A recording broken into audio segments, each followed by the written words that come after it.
అందరికి జై భీమ్. నా పేరు పబ్బతి శ్రీకృష్ణ. ఇవాళ భారత రాజ్యాంగాన్ని తూట్లు పొడుస్తూ భారతీయ జనతా పార్టీ పార్లమెంటరీ విధానాన్ని అవహేళన చేస్తూ ఎస్సీ ఎస్టీ వర్గీకరణ అంశాన్ని సుప్రీంకోర్టు ద్వారా చెప్పించినందుకు నిరసనగా ఈరోజు మాలమాన రాష్ట్ర కార్యాలయం హైదరాబాద్లో హంగర్ స్ట్రైక్ చేయడం జరుగుతుంది. ఈ హంగర్ స్ట్రైక్ ఉదయం 10 గంటలకు స్టార్ట్ అయింది, రాత్రి 9 గంటల వరకు కూడా కొనసాగుతుంది. మిత్రులారా, మాలమానాడుగా ప్రభుత్వానికి, తెలంగాణ ప్రభుత్వానికి, అదేవిధంగా కేంద్ర ప్రభుత్వానికి మేము చెప్పదలుచుకున్నాము, దేశంలో ఉన్నటువంటి అన్ని కులాలను లెక్కించండి దయచేసి. అన్ని కులాలను లెక్కిస్తూ ఏ కులంలో చదువు ఉంది, ఏ కులంలో ఉద్యోగాలు ఉన్నాయి, ఏ కులం దగ్గర సంపద ఉంది, ఏ కులం దగ్గర భూమి ఉంది, ఏ కులాలు పాలకులుగా మారుతూ ఉన్నారు, ఏ కులాలు ఓటర్లుగా మారుతూ ఉన్నారు, ఏ కులాలు పేదరికానికి దగ్గరగా ఉన్నారు, ఏ కులాలు లక్షలాది కోట్ల రూపాయలు వెనకేసుకున్నారు, అది చేసిన తర్వాత ఆ తర్వాత మాత్రమే ఎస్సీ వర్గీకరణ మీద మీరు స్పందించాలని మేము హెచ్చరిక చేస్తా ఉన్నాం.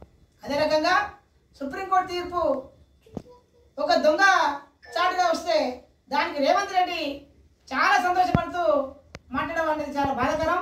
కాంగ్రెస్ పార్టీని బతికించినటువంటి వాళ్ళు మాలలు, బీజేపీకి పట్టించినటువంటి వాళ్ళు మాదిగలు.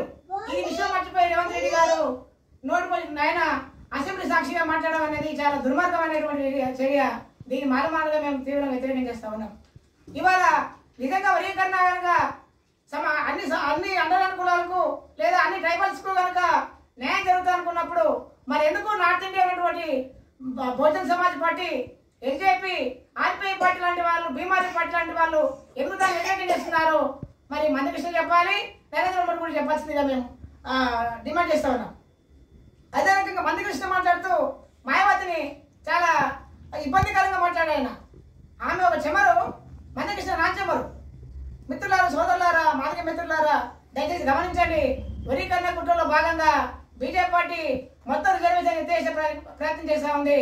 దీన్ని కనుక మనం వ్యతిరేకం చేయకపోతే, వర్గీకరణ వ్యతిరేకం చేయకపోతే ఎస్టీలు కానీ ఎస్సీలు కానీ చదువుకు దూరం అవుతారు. అదే రకంగా ఉద్యోగాలకు దూరం అవుతారు.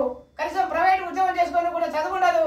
మళ్ళీ లంబాడలు, చెట్టులు, ఎరకలు మళ్ళీ పోయి మళ్ళీ అడవుల్లో బతకాల్సి వచ్చిన ఆగతే వస్తుంది.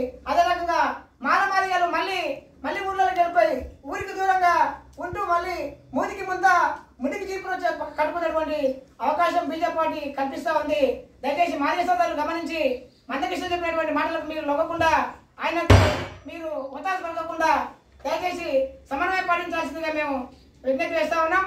ఈరోజు బీఎస్పీ, అదే రకంగా ఎల్జేపీ, ఆర్పీఐ పార్టీ, బీఎంఆర్పీ పార్టీ లాంటి వాళ్ళు ఇవాళ భారత బంధుకు పిలుపునిచ్చారు. కాబట్టి అందులో భాగంగా ఇవాళ మాలమానాడుగా మేము హంగర్ స్ట్రైక్ చేయడం జరుగుతూ ఉంది.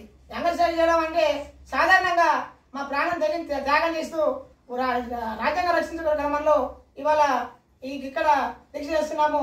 ఈ దీక్షకు మరి మేధావులు, ప్రజా సంఘాల వాళ్ళు